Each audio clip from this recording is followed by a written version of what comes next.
How do you know if meditation is working? A long time ago, someone told me, you know that meditation is working outside of the meditation. And I was really frustrated by that because it's like I've worked so hard to do a meditation and to be okay with thoughts coming through with meditation. But the real sign that meditation is working, which is very freeing and also very frustrating, is how you respond to everyday life outside of the meditation. And oddly enough, this actually really just came up for me this week. So in 2018, my condo building flooded. Someone came in and broke a pipe, and a stairwell flooded that I share the wall with. And so I know it's very loud in here, and there's a reason for this. But anyway, it's a long story, but in 2018, my condo building flooded. I had to move out for like 3 months, get my floors redone, the whole works. The floors were actually redone incorrectly. So then I went to court, had to get my floors redone. So I've gone through 3 sets of floors. So fun, right? And then just on Thursday, I had another leak coming from my guest bedroom. And it's from a bathtub upstairs. But I'm going to tell you right now, no, I was not happy. Like when I called my dad, I started crying because I was like, I feel like I'm having post-traumatic stress syndrome over like what happened before with my condo flooding. And then I called my brother. Luckily, he was around, helped me move everything out, dry everything off. And then I woke up at 11 p.m. and there was literally raining cats and dogs from my ceiling in my guest bedroom. So this is how I live now. I live like with everything just stacked up in there.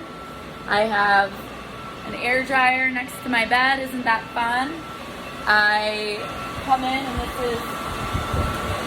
this is how calming my new life is when I get to do nice meditations by myself. It's so calming in here, right? Why wouldn't you want to meditate right there?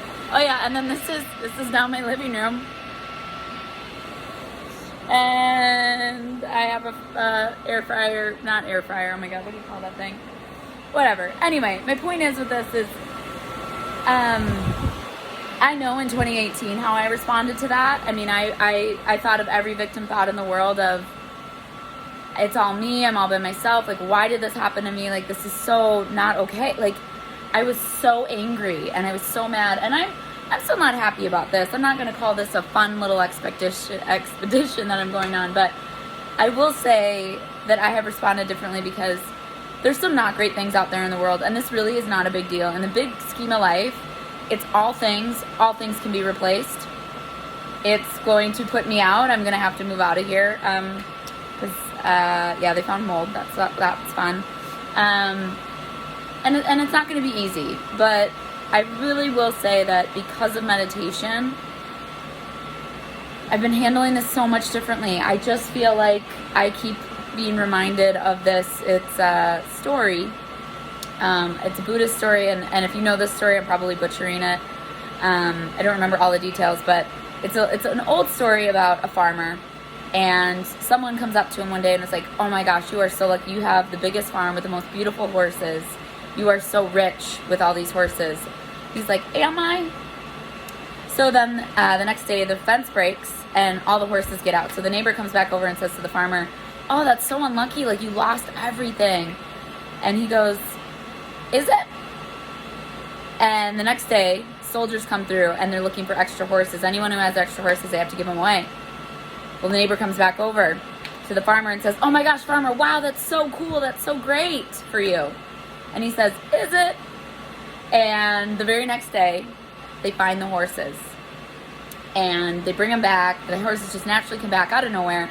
And again, the horses come back. And the neighbor says, wow, farmer, you are so lucky. Like, this is such great news for you. And he goes, oh, is it good or bad though?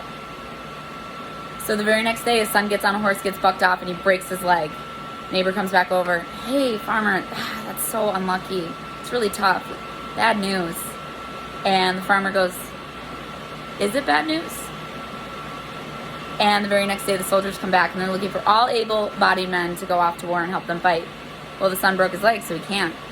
Neighbor comes back over. Wow, you are so lucky. You have such great fortune again. And the farmer repeats again. is it good or bad? And that's kind of how I feel about this thing. I mean, it's happened Wednesday night. I still got up and I taught my yoga class on Thursday, and I felt much better after yoga. Came home, it was still a mess. Had to completely rearrange my day. I mean, it's not been easy. I'm not trying to say like, oh, this is so great, this is so fun. It's not. But I can tell my nervous system is different. I can tell energetically I'm responding to this differently, because I know it sucks, but it's like, but is it good or bad? Like, does it suck?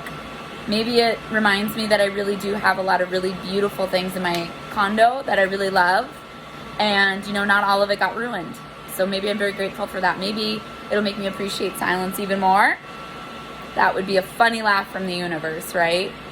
Trying to tell people how to meditate, and then I get to appreciate meditation and silence even more. Maybe, and who knows? The point is, it doesn't matter what comes from this. Meaning, like, whatever I learn from this isn't the point. The point is, I can tell I'm no longer reacting. I'm not as opposite ends of the spectrum where I fly off the rails and I just lose my SHIT all the time. It's more like, yep, that happened. Yep, it's raining cats and dogs. Called my brother, he came down, helped me clean it, all that stuff. And I did, even in the middle of it, start to cry. And I was like, this just sucks. And I was like, I know this is things. I know this is all going to be okay. It happened before. I can totally do this. And I remember my brother said, well, maybe that's what you really just need to remember is, you know, you can do this. Like, you can do this. And so that's how, that's my actual very personal, very real, very timely, it's happening right now. That's my timely message of how meditation is working. Meditation is working when your outside world doesn't dictate how you feel. Your outside world does not dictate your gratitude. Your outside world does not dictate your reactions. You try to respond. You still try to slow down. I still try to take care of myself the best I can in the situation. And I'm still meditating. Yes, it was not a very pleasant meditation this morning with those fans going, but you know, there's so much going on in this world. There's so many other things going on for other people. And I'm grateful I still have a home. I didn't have water for 2 days. I have water today. I'm very grateful for that. You know, it's life. And is it good or bad? I don't know. And so I'm not trying to say that all situations, everyone has different situations. There's some really bad stuff in this world. Some really bad stuff. Breaks your heart. But it's how you really respond. How do you keep taking care of yourself? Through the good, through the bad, through the really, really good, through the really, really bad. And so that's how you know meditation's working. Because it is really frustrating that sometimes you do all these meditations and you wonder, I've wondered, like, I put it out there, I'm a meditation teacher. Like, is this really working? And then this situation came up and I was like, I feel different. I just feel different. I can't tell you and pinpoint exactly how, but there's just moments through this whole thing where I've just been like, yeah, I'm just different. So I hope that helps. I hope that inspires you. Even if you haven't started meditation, just know that you can start whenever you want to. You're exactly where you need to be to start meditating. It doesn't have to be 30 minutes of silence. It could be literally be 30 seconds each morning. And if you need help with it, I have meditation one-on-one courses. Happy to help and give tips and tricks. It's not easy. 7 years ago, I said I can't meditate unless it's after a hot yoga class when I'm lying down in Shavasana completely exhausted and there's pretty music in the background. So I've worked up to it over 7 years. It's just like anything else. But you can do it. I'd love to help you if you want ideas or thoughts. And other than that, I just wish you so much love and light. And mwah.